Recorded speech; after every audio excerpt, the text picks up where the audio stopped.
Hello tout le monde, j'espère que vous allez bien et aujourd'hui on se retrouve pour parler du 90 Slow Challenge.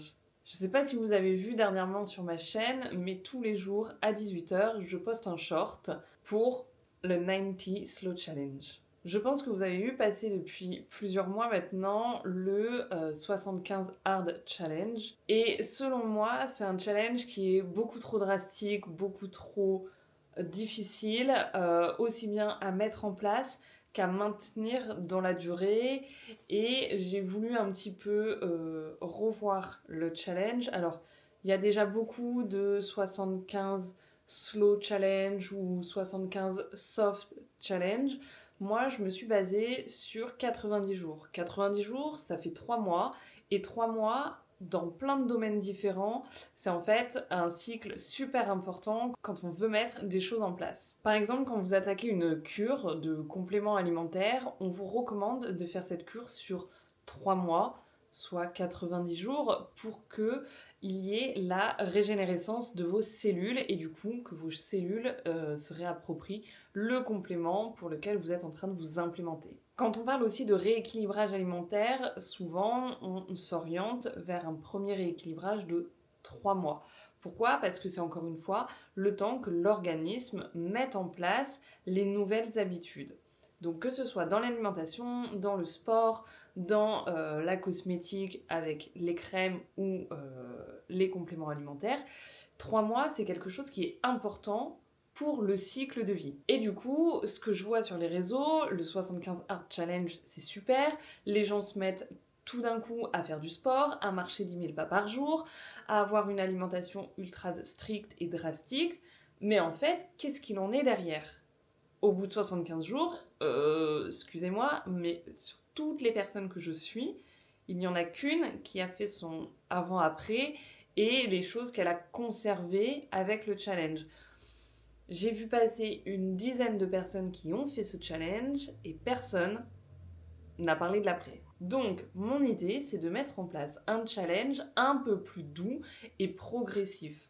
Moi, je suis quelqu'un qui ne marche pas beaucoup. Je prends beaucoup la voiture, je prends beaucoup les transports. Et quand je ne fais rien de la journée, je ne sors pas de chez moi. Mais vraiment.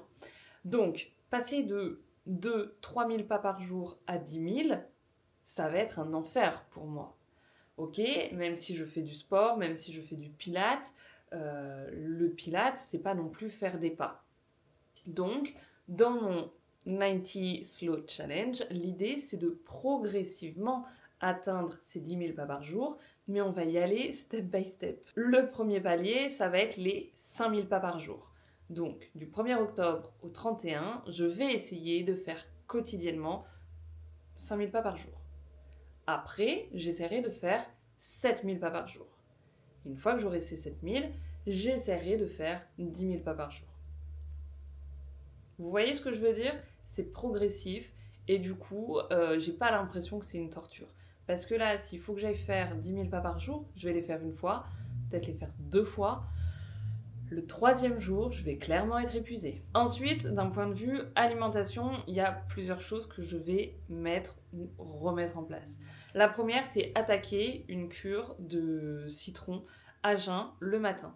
Puisque ça, je le fais par période, mais quoi de mieux pour démarrer ce challenge que de boire mon jus de citron à jeun le matin.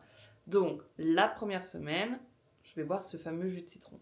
Et ensuite, dans mon alimentation, on va ajouter de plus en plus de légumes, puisque je sais que pour ma part, ce qui pêche, c'est les légumes. J'aime ça, j'aime les cuisiner, mais en fait, j'aime encore plus manger des pâtes. Euh, peu importe les pâtes. Que ce soit à la carbonara, que ce soit à la bolo, que ce soit au pesto, uniquement à la crème, n'importe, mais je pourrais me nourrir exclusivement de pâtes et de sushis, clairement. Donc l'idée, c'est de remettre en place une alimentation saine, variée, équilibrée, mais sans me priver. Là où je veux aller, c'est vers une alimentation plus riche en fibres et plus riche en légumes. Pour commencer le challenge, on va déjà démarrer sur qu'est-ce que je fais dès que je me lève. Eh bien, la première chose que j'aimerais faire après avoir bu mon verre de jus de citron, c'est faire un petit peu de mobilité ou une petite séance de pilates. Ne serait-ce qu'un petit quart d'heure pour réveiller mes muscles, me détendre et ensuite pouvoir attaquer ma journée. Dans le Slow Challenge, je souhaite également inclure tous les jours à minima 10 minutes de lecture avant d'aller me coucher. Pourquoi ? Parce que on le sait tous, aujourd'hui on est tous ultra connectés, on est tous sur nos écrans, téléphone, ordinateur, tablette, la télé, etc. Et on se couche le soir, après avoir regardé un film, on va scroller 5 minutes sur les réseaux et après on s'endort. J'aimerais bien du coup couper les écrans, lire un petit peu. Alors, lire sur ma liseuse, certes, ça reste un écran, mais c'est pas les mêmes écrans que le téléphone. Ils sont bien moins agressifs pour les yeux.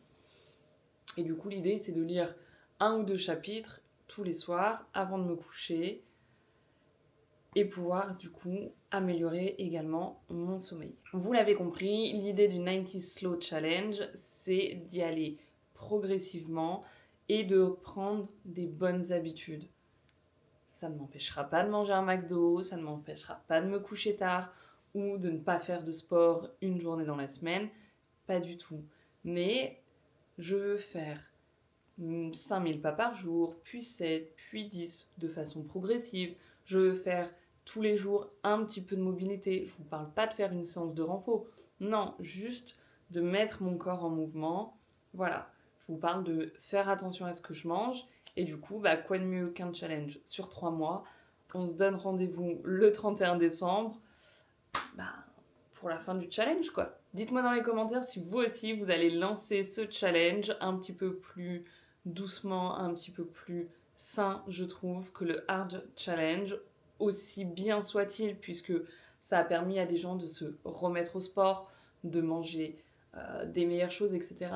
Mais quelqu'un qui n'a pas fait de sport depuis 5 ans et qui se met la pression à faire ses séances tous les jours, puis ses pas, puis manger vraiment sainement, etc. En fait, on vient créer une frustration et c'est pas du tout ce dont j'ai envie. Ce dont j'ai envie, c'est d'un apaisement sur le long terme et des bonnes habitudes. Si vous êtes encore là, je vous laisse laisser en commentaire le mot challenge. Je vous donne rendez-vous dimanche prochain pour une nouvelle vidéo et en attendant, prenez soin de vous.